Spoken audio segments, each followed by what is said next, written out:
जी हाँ, सभी को नमस्कार। दोस्तों, एक लेटर और आपके सामने लेकर आए हैं। ये है हरियाणा का 1/2021 recruitment for the post of watchman. आप देख रहे होंगे ऊपर लिखा है भारतीय खाद्य निगम फूड कॉरपोरेशन ऑफ इंडिया। और थोड़ा सा ध्यान दे लीजिए एक बार, एफसीआई का है, क्योंकि इससे आपको बहुत कुछ जानने को मिलने वाला है। दिख रहा है हरियाणा लिखा हुआ, पोस्ट ऑफ वॉचमैन। ओके, इतना आप समझ गए होंगे। ये एडवर्टाइजमेंट है, उसी का ही पीडीएफ है, आराम से देख लीजिए। आगे दिखा देता हूँ आपको। अभी आप सोच रहे होंगे कि आगे क्या दिखने वाले हैं।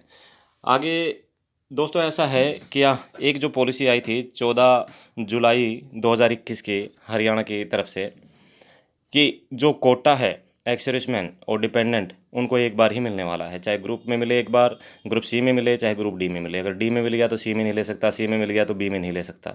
तो उसी का ही मैं आपके सामने प्रूफ लेकर आया हूँ। पहले तो मैं धन्यवाद देना चाहूँगा मुकुंद भाई साहब को, हमारे जींद के रहने वाले, जिन्होंने ये लेटर भेजा है। कहाँ से निकाला वो ही जाने, लेकिन मैं तो एक माध्यम हूँ नवीन लांबा, इस चीज़ को सबके पास पहुँचाने का। इसमें बहुत से भाई दुखी भी होंगे, कोई बात नहीं, बहुत से भाई खुश भी होने वाले हैं, वो भी अच्छी बात है। और डिपेंडेंट तो बहुत ज़्यादा खुश होंगे। अभी देख लीजिए इस लेटर को, आराम से पढ़ना, क्योंकि इंग्लिश आपके भी कमज़ोर है और मेरी भी कमज़ोर है। देखिए, EWS vacancies are tentative and subject to further directive of GOI and outcome of any litigation, जो भी लिखा है। The appointment is a provision and subject to the income and asset certificate being verified through the proper channels and if the verification reveals that the claim to be belongs to EWS is fake and false, the services will be terminated forthwith without assigning any further reasons and without prejudice to such action as may be taken under the provisions of the Indian panel code. ये सारा का सारा बताया गया है EWS के बारे में। यानी कि एक बार अगर कोटा ले लिया, दोबारा अगर फेक फॉल्स जानकारी दे के अगर वो इस तरह को कार्रवाई करता है तो उसकी कार्रवाई क्या हो जाएगी भाई, उसकी नौकरी से हाथ भी धोना पड़ सकता है। ठीक है, आगे भी दिखा देते हैं आपको, just a minute.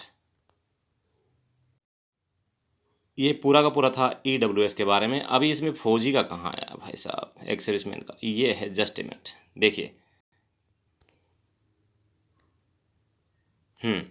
The number of vacancies में इंक्रीज डिक्रीज, इसको छोड़ दीजिए। Horizontal reservation has been given to PWD, इसको छोड़ो, एक्स सर्विसमैन देखो।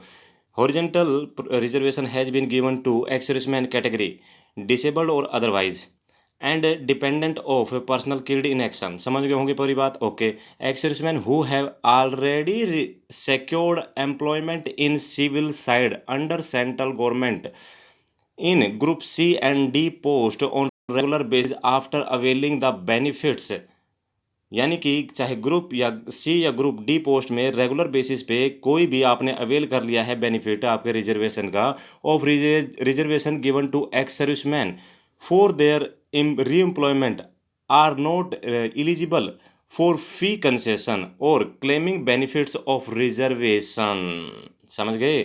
यानी कि ना तो उसे फी कंसेशन मिलेगा जिसने एक बार कोटा ले लिया है, ना ही उसे क्लेम कर सकता है benefit of reservation under x serviceman category. अब इसको अच्छे से समझाने की रिक्वायरमेंट आपको नहीं है, क्योंकि आप लोग जो है बहुत ही अच्छे पढ़े लिखे हो।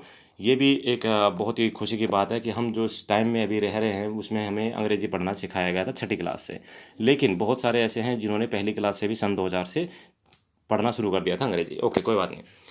However they are eligible for age relaxation only, उनको एज रिलैक्सेशन ही मिलेगा। ठीक है, तो भाई मुकुंद भाई साहब, आपने ये लेटर जो भेजा है ना, कसम से सोने पे सुहागा कर दिया है। कहने का सीधा सीधा मतलब ये है कि एक बार आपने कोटा ले लिया, दोबारा अगर आप कोटा लेते हो, आरक्षण लेते हो, तो भाई आपके फंसने के पूरे पूरे चांस है। ठीक है, इसमें आपकी जो सर्विस है उसके ऊपर भी आंच आ सकती है।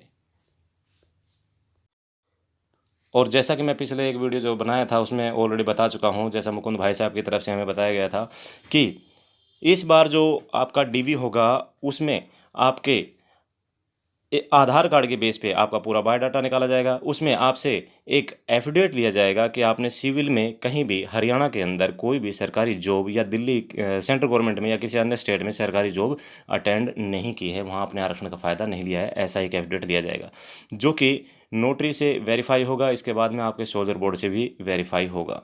अभी इतनी बातों को सुनने के बाद बहुत सारे भाई जो मुझे दिल ही दिल से गालियाँ दे रहे होंगे, उससे मुझे कोई दुख नहीं होता।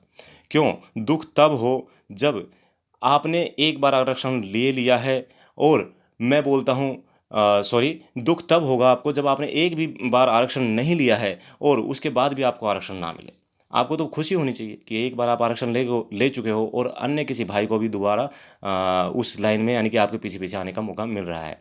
आपको तो अगर दो बार आरक्षण मिल गया, 3 बार मिल गया पहले, और किसी भाई को एक बार भी नहीं मिला है, उसका भी ध्यान रखना है। बोलते हैं ना, सभी भाइयों को एक साथ लेके चलना है। सेना में भी यही सिखाया गया था, तो फिर आप कैसे भूल गए?